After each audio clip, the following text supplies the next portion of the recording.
CHAPTER XXVIII Every object in the next day's journey was new and interesting to Elizabeth, and her spirits were in a state of enjoyment, for she had seen her sister looking so well as to banish all fear for her health, and the prospect of her northern tour was a constant source of delight.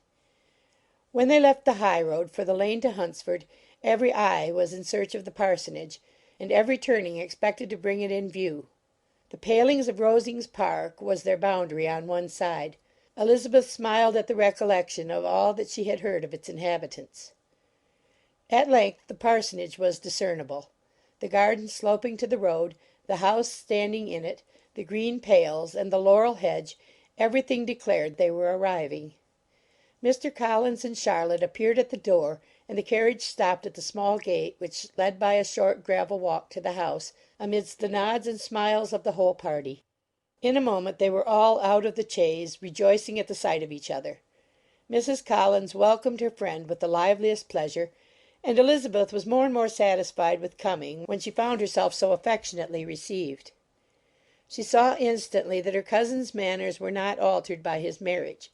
His formal civility was just what it had been, and he detained her some minutes at the gate to hear and satisfy his inquiries after all her family.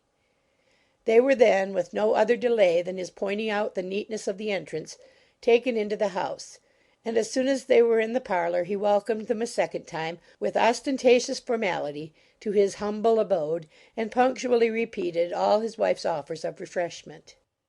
Elizabeth was prepared to see him in his glory, and she could not help in fancying that in displaying the good proportion of the room, its aspect, and its furniture, he addressed himself particularly to her, as if wishing to make her feel what she had lost in refusing him.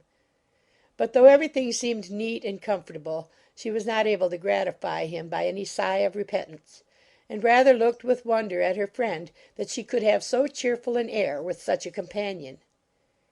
When Mr. Collins said anything of which his wife might reasonably be ashamed, which certainly was not unseldom, she involuntarily turned her eye on Charlotte. Once or twice she could discern a faint blush, but in general Charlotte wisely did not hear.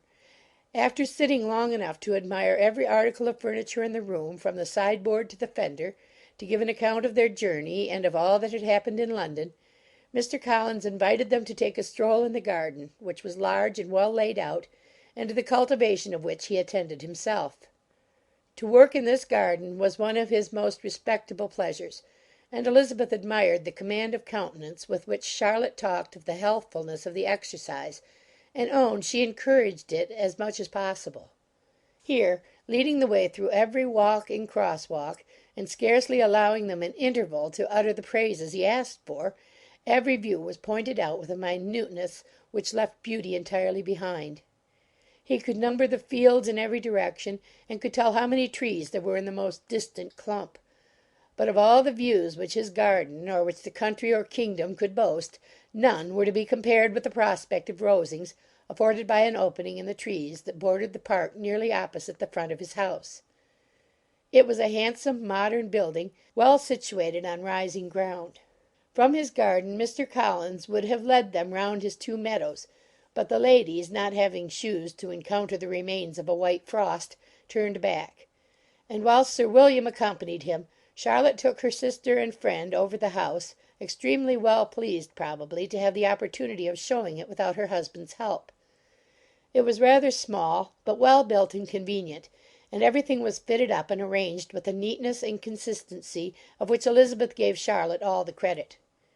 When Mr. Collins could be forgotten, there was really an air of great comfort throughout, and by Charlotte's evident enjoyment of it, Elizabeth supposed he must be often forgotten. She had already learnt that Lady Catherine was still in the country. It was spoken of again while they were at dinner, when Mr. Collins, joining in, observed, "Yes, Miss Elizabeth, you will have the honour of seeing Lady Catherine de Bourgh on the ensuing Sunday at church, and I need not say you will be delighted with her.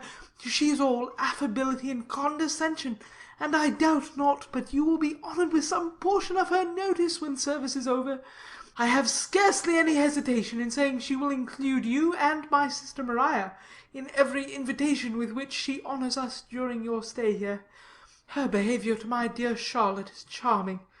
We dine at Rosings twice every week, and are never allowed to walk home. Her ladyship's carriage is regularly ordered for us. I should say one of her ladyship's carriages, for she has several." Lady Catherine is a very respectable, sensible woman indeed, added Charlotte. and a most attentive neighbor. "Very true, my dear, that is exactly what I say. She is the sort of woman whom one cannot regard with too much deference." The evening was spent chiefly in talking over Hertfordshire news, and telling again what had already been written, and when it closed, Elizabeth, in the solitude of her chamber, had to meditate upon Charlotte's degree of contentment, to understand her address in guiding and composure in bearing with her husband, and to acknowledge that it was all done very well. She had also to anticipate how her visit would pass, the quiet tenor of their usual employments, the vexatious interruptions of Mr. Collins, and the gaieties of their intercourse with Rosings. A lively imagination soon settled it all.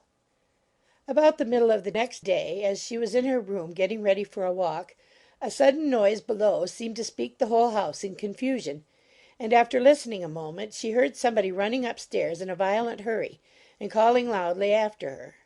She opened the door, and met Maria in the landing place, who, breathless with agitation, cried out, "Oh, my dear Eliza, pray make haste and come into the dining room, for there is such a sight to be seen. I will not tell you what it is. Make haste and come down this moment." Elizabeth asked questions in vain. Maria would tell her nothing more, and down they ran into the dining room, which fronted the lane, in quest of this wonder. It was two ladies, stopping in a low phaeton at the garden gate. "And is this all?" cried Elizabeth. "I expected at least that the pigs were got into the garden, and here is nothing but Lady Catherine and her daughter."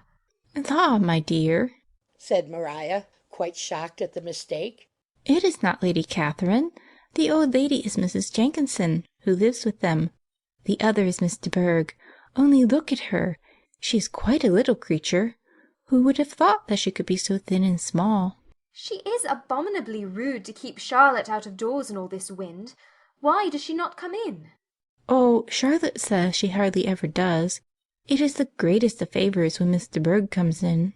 "I like her appearance," said Elizabeth, struck with other ideas.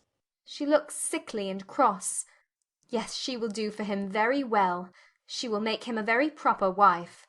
Mr. Collins and Charlotte were both standing at the gate in conversation with the ladies, and Sir William, to Elizabeth's high diversion, was stationed in the doorway, in earnest contemplation of the greatness before him, and constantly bowing whenever Miss de Bourgh looked that way.